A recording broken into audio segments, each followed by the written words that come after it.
नाशिक जिल्हा shuttlecock association आणि स्वर्गीय उत्तमराव ढिकले स्पोर्ट्स फाउंडेशन यांच्या संयुक्त विद्यमाने नाशिकमध्ये पहिली राज्यस्तरीय शटलकॉक चॅम्पियनशिप स्पर्धेचं आयोजन करण्यात आलं होतं। या स्पर्धेचं उद्घाटन असोसिएशनचे अध्यक्ष अशोक कदम, उपाध्यक्ष योगेश नाटकर, सचिव अस्मिता मोगल, स्वर्गीय उत्तमराव ढिकले स्पोर्ट्स फाउंडेशनचे सेक्रेटरी दीपक निकम पाटील हे उपस्थित होते। पहिली शटलकॉक महाराष्ट्र चॅम्पियनशिप ही स्पर्धा या ठिकाणी आयोजित केलेली आहे। अमोल सर असतील, सतीश सर असतील व त्यांचे सर्व सहकारी असतील, त्यांनी गेली 4 दिवसांपासून अतिशय मेहनत घेऊन या ठिकाणी या स्पर्धा संपन्न या ठिकाणी केलेल्या आहेत आणि आपण सर्वजण या ठिकाणी उपस्थित झालात त्याबद्दल आपले अभिनंदन।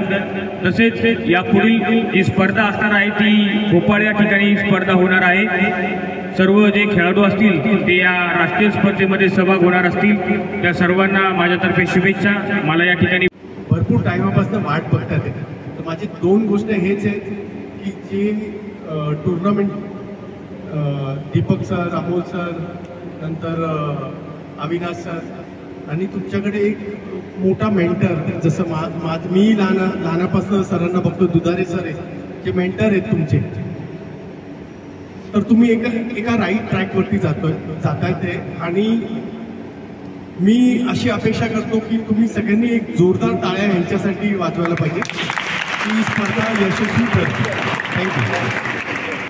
आणि विद्यार्थ्यांना एवढंच सांगतो की आज तुम्ही दीपक रावांनी सांगितलंय की पुढच्या महिन्यात गोव्याला स्पर्धा होणार आहे राज्यस्तरीय, त्यानंतर त्याच्यात नॅशनलची टीम निवडल्या जाणार आहे। तर माझं म्हणणं असं आहे की प्रत्येकाने त्यासाठी प्रयत्न करा की तुम्हाला देशातर्फे खेळायचं आहे, नुसतं राज्याचं नव्हे, जिल्ह्याचं नाही, तर देशात आपलं नाव लौकिक करा।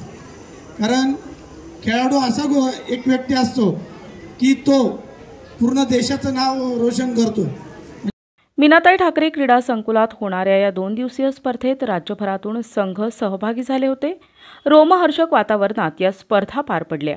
या स्पर्धेचा पारितोषिक वितरण सोहळा टोकियो ऑलिम्पिक निरीक्षक अशोक दुधारे यांच्या प्रमुख उपस्थितीत झाले।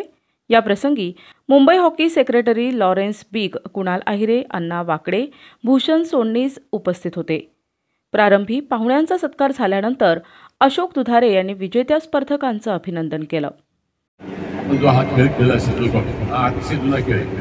मला कल्पना असं तुमचा जन्मही झाला होता। या वर्षी 2005 साली याची पहिली राष्ट्रीय स्पर्धा आपण संभाजी स्टेडियमला घेतली। 2005 साली ती झाली होती आणि त्यानंतर काही कारणास्तव हा खेळ पूर्ण महाराष्ट्रात बंद पडला आणि काही कारणास्तव हा खेळ नंतर बंद पडला, पण आता नवीन चालू झालेला आहे। सर्वात महत्त्वाचं आपण बघितलं तर याला एशियन काउन्सिलची मान्यता आहे आणि लवकर हा आपल्याला काही कालांतराने फेडरेशन आंतरराष्ट्रीय संघटनेने प्रयत्न केले तर आपल्याला इंटरनॅशनल आपला एशियन चॅम्पियनशिपमध्ये खेळायला संधी मिळेल। आपण आज गेम बघितला, आपला अतिशय चांगला गेम आहे। तुम्ही प्रथमताच शटलकॉक खेळताय, तुम्हाला बघून असं वाटलं नाही की तुम्ही या ठिकाणी येऊन तुम्ही हा खेळायला लागलेले। आपल्या सगळ्यांनी हीच अपेक्षा करतो की भोपाळ या ठिकाणी आपली जे राष्ट्रीय स्पर्धेला आपला संघ जाणार आहे त्या ठिकाणी सुद्धा आपण सगळ्यांनी जनरल चॅम्पियनशिप घेऊन यावी अशी त्याच्यावर अपेक्षा करतो। संयोजकांनी या स्पर्धा आयोजित केल्या त्यांना त्यांचं अभिनंदन करतो। राज्यस्तरीय इंडोर फुटबॉल स्पर्धा झालेली आहे। त्याच्यामध्ये 23 जिल्ह्यातनं 350 खेळाडूंनी सहभाग नोंदवले आहे आणि आता त्या स्पर्धेचा समारोप झाला आणि त्याच्यामध्ये जे विजेते खेळाडू त्यांना बक्षीस देण्यात आले आणि मुलांचा जो उरूप बघून आणि परत असं कळतं की या वर्षी डिसेंबरमध्ये दुबईला वर्ल्ड चॅम्पियनशिप होणार आहे, तर त्याच्यामध्ये सुद्धा याच्यातनं काही मुलं जातील अशी अपेक्षा आहे। या स्पर्धेतील खेळाडू भोपाळला होणाऱ्या राष्ट्रीय शटलकॉक चॅम्पियनशिप स्पर्धेत सहभागी होणार आहेत। कुणाल आहिरे आणि लॉरेन्स बिग यांनीही खेळाडूंना शुभेच्छा दिल्या।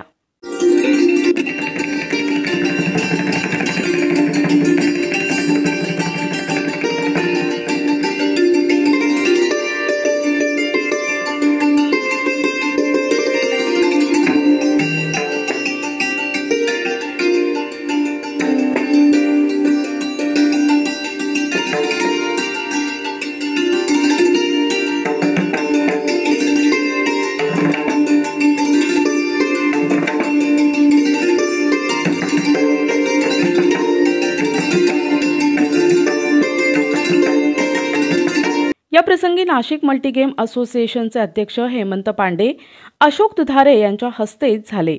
14 वयोगटात मुलांच्या स्पर्धेत सोलापूरच्या संघानं प्रथम क्रमांक पटकावला, तर मुलींच्या गटात नाशिकनं बाजी मारली. 17 वर्षे वयोगटात मुलं आणि मुलींच्या प्रवर्गात सोलापूरच्या संघानं अव्वल स्थान राखलं, तर सिनियर गटात मुलं आणि मुलींच्या गटात नाशिकचे वर्चस्व प्रस्थापित केले.